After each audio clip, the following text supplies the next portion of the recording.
যেখানে আমাদের ভাইরা এখন মার খাচ্ছে না, ওই ফিলিস্তিন, ওই জেরুজালেম হচ্ছে আমাদের আসল লক্ষ্য। ওইটাই পৃথিবীর এমন একটা জায়গা যেখান থেকে সভ্যতা শুরু হয়েছে। পৃথিবী মক্কা থেকে শুরু হয় নাই, ওই ফিলিস্তিন থেকে পুরো বিশ্বে সভ্যতা শুরু হয়েছে। আজকে থেকে এটা 10,000 বছর আগের কথা, ওখান থেকেই শুরু হয়েছে, আর ওখানেই পৃথিবীর শেষ হবে। আমরা এখন এমন একটা সময় আছি, এই যে এই শেষ জামানায়, এই যুগে ফিতনা থেকে বাঁচা চারটাখানি কথা। আর এই ফিতনা থেকে বাঁচতে না পারলে জান্নাতে যাওয়া যাবে না। আর এই ফিতনাগুলো শুধু রাষ্ট্রে আর বিশ্বেই নাই, আমাদের রিজিকেও ঢুকে গেছে, পরিবারও ঢুকে গেছে, সমাজও ঢুকে গেছে, ধর্মেও ঢুকে গেছে। আমি সরাসরি কথা বলছি, একটা রাষ্ট্র, বিশ্ব, অর্থনীতি, সমাজ, পরিবার, ধর্ম আর সংস্কৃতি, এমন কোনো ক্ষেত্র বাকি নাই যেখানে ফিতনা ঢুকে নাই। এখান থেকে বাঁচা চারটাখানি কথা না। এখান থেকে বাঁচতে হলে আমাদেরকে প্রথমে যেটা করতে হবে, আগে দিনের জ্ঞান অর্জন করতে হবে। আপনি এই জেনারেশনকে জিজ্ঞাসা করেন, আমাদের স্বপ্ন তো এই জেনারেশন কি নেই নাকি? যাদের বয়স 50 হয়ে গেছে তারা আর কি করতে পারবেন দিনের জন্য? হয়তো তারা 20-30 বছর পৃথিবীতে থাকবেন, হাইয়েস্ট, আল্লাহ ভালো জানে।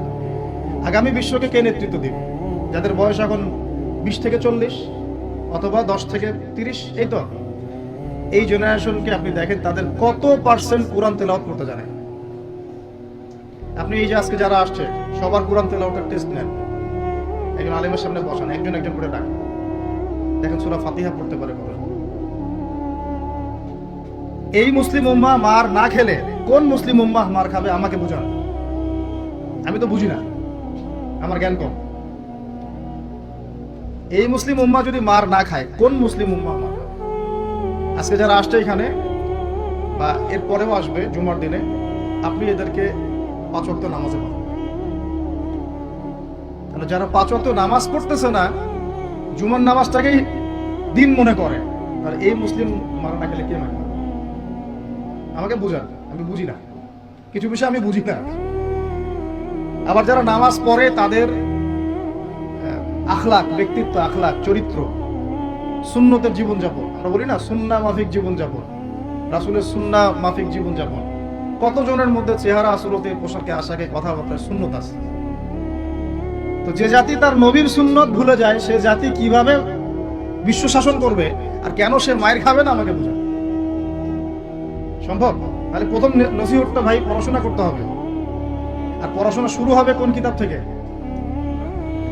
তাড়াতাড়ি কোরআন পড়া শুরু করেন, হাতে সময় কম, তাড়াতাড়ি শুরু করেন। প্রত্যেকটা জেলায় জেলায়, গ্রামে গ্রামে, ইউনিয়নে ইউনিয়নে, প্রত্যেকটা জায়গায় মসজিদ, মাদ্রাসা, মক্তব প্রতিষ্ঠা করেন। আছে, নাই তা না, অবশ্যই আছে, এটা আমাদের সৌভাগ্য। প্রত্যেক জেলায় মাদ্রাসা আছে, প্রত্যেক জেলায় মাদ্রাসা আছে, মহিলা মাদ্রাসা আছে, মক্তব আছে, আরো অনেক কিছু আছে, দারুল ইলমগুলো আছে। কিন্তু আমরা আমাদের সন্তানদেরকে পাঠাচ্ছি কি না? আমরা আমাদের বাচ্চা কাচ্চাদেরকে পাঠাচ্ছি কি না? আমাদের যুবকরা সেখানে আসে কি না? আপনারা তো ফ্যান্টাসিতে অনলাইনে দিন শিখতে চান। 3টা মাস কোনো আলেমের কাছে বসে কি ক্লাস করেছেন? তো একটা কিতাব কি পড়েছেন? অনলাইনে একটা ভিডিও দেখে কি শিখবেন? অনলাইনে দিন শিখতে গেলে আপনি এটাই শিখবেন, অমুক যা বললো তমুকের বিরুদ্ধে, আর তমুক যা বললো অমুকের বিরুদ্ধে। অনলাইনে এটাই শিখবেন আপনি। আর এটার পিছনে এক শ্রেণীর ইউটিউবার, ফেসবুকারও দায়ী। শুধু সে ব্যক্তি দায়ী তা না, এরাও, মিডিয়াও দায়ী আছে।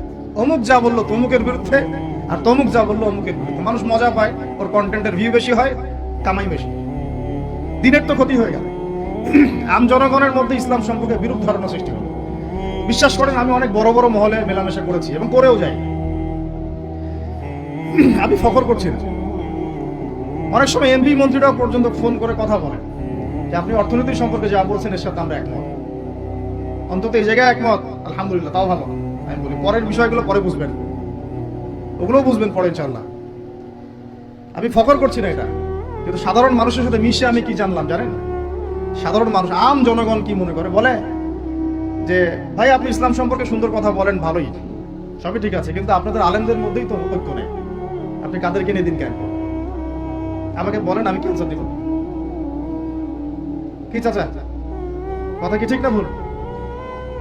আপনি বলেন, আমি কি অ্যান্সার দিব? যখন তারা এভাবে আমাকে বলবে আপনি দিনের জন্য কি করবেন, কিভাবে কায়েম করবেন? আপনাদের মধ্যেই তো ঐক্য নাই। আপনাদের এক আলেম আর এক আলেমকে গালি দেয়, আরেকজন আরেকজনের সম্পর্কে গীবত করে, আরেকজন আরেকজনের সম্পর্কে সমালোচনা ধুয়ে রেখে দেখছে, মানে ওয়াশিং মেশিন অনলাইনে ধুয়ে দিল একদম।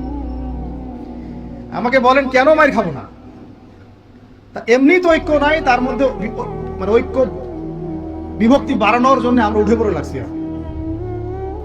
আর কিছু ইস্যু বাজ আছে ভিতরে, ইস্যু বাজ, আজকে একটা ইস্যু, কালকে আরেকটা ইস্যু, পরশু আরেকটা ইস্যু।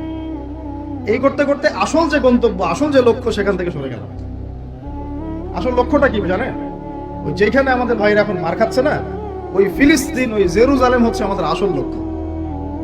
ওইটাই পৃথিবীর এমন একটা জায়গা যেখান থেকে সভ্যতা শুরু হয়েছে পৃথিবীতে। মক্কা থেকে শুরু হয় নাই, ওই ফিলিস্তিন থেকে পুরো বিশ্বে সভ্যতা শুরু হয়েছে। আজকে থেকে এটা 10,000 বছর আগের কথা। ওখান থেকেই শুরু হয়েছে, আর ওখানেই পৃথিবীর শেষ হবে। ওইখানেই যতক্ষণ পর্যন্ত ঈসা আলাইহিস সালাম না আসছেন এবং ইসলামী খেলাফত আবার কায়েম না করছেন, কিয়ামত হবে। এই যে আসল জায়গাটা থেকে আমাদেরকে সরাই দেওয়া হয়েছে না? কয়জন ভাবে এটা নিয়ে? কয়জন জানে বা এটা নিয়ে? জানেই বা কয়জন? কিছু মানুষ আছে সারাদিন সারা জীবন হাত বাঁধা নিয়ে আপনাকে ব্যস্ত করে রাখলো। বাঁধবেন কোথায়? এখানে বাঁধবেন, এখানে বাঁধবেন, এইভাবে বাঁধবেন, এইভাবে বাঁধবেন, 5টা 6টা জায়গা নিয়ে ক্যাচাল করতে করতে করতে হায়াতই শেষ হয়ে যেত। সুবহানাল্লাহ। মনে করেন এক ভাইয়ের হাত নাই, এইভাবে দাঁড়া দাঁড়া নামাজ পড়তেছে, নামাজ হবে না? হবে না? আমার হাত আছে, আমার এখানে একটা ফোড়া উঠছে, মনে করেন সত্যি সত্যি উঠছে, এটা মিথ্যা বলছি না, তা আমি এভাবে নামাজ পড়তে হবে কি না? হবে না? হাত বাঁধেই নাই শেষ, হবে না? হবে না?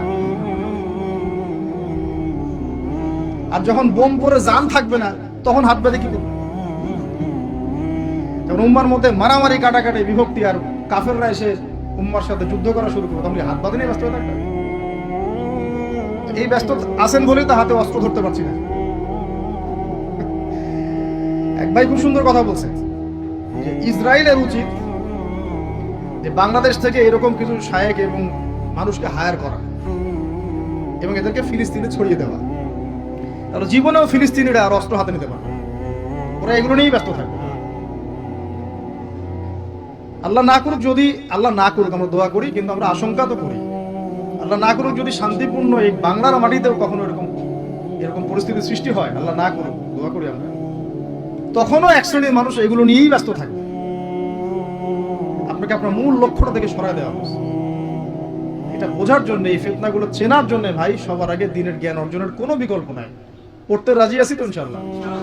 অনলাইনে দিন শিখতে পারবেন না, কিছু ভালো ভালো আলেম আছেন যাদের লেকচার হয়তো শুনতে পারবেন, শুনে আপনি উৎসাহিত হতে পারবেন, বুস্ট-আপ হবেন, ইন্সপায়ার্ড হবেন, কিন্তু এটা দিন শেখার কনস্ট্রাকটিভ কোনো প্ল্যাটফর্ম না। আপনাকে খাতা কলম নিয়ে ওই স্কুল কলেজের মতোই আলেমদের কাছে আসতে হবে, সিলেবাস রেডি করতে হবে, সিলেবাসে পড়তে হবে, পড়ার জন্য জায়গা দরকার, মাদ্রাসা দরকার, মসজিদ দরকার, বক্তব্য দরকার, এগুলো আপনাদেরকে করতে হবে। আর যেখানে আছে সেগুলোকে আবাদ করতে হবে। যেমন মসজিদ করেছেন, আবাদ করেন। এটা মসজিদ মানে নামাজ পড়ে দরজা বন্ধ করে রেখে দিব, এর নাম মসজিদ? মসজিদ মানে এখান থেকে দিনের দাওয়াতটা ছড়াবে, দিনের শিক্ষাটা ছড়াবে, তাই নয় কি?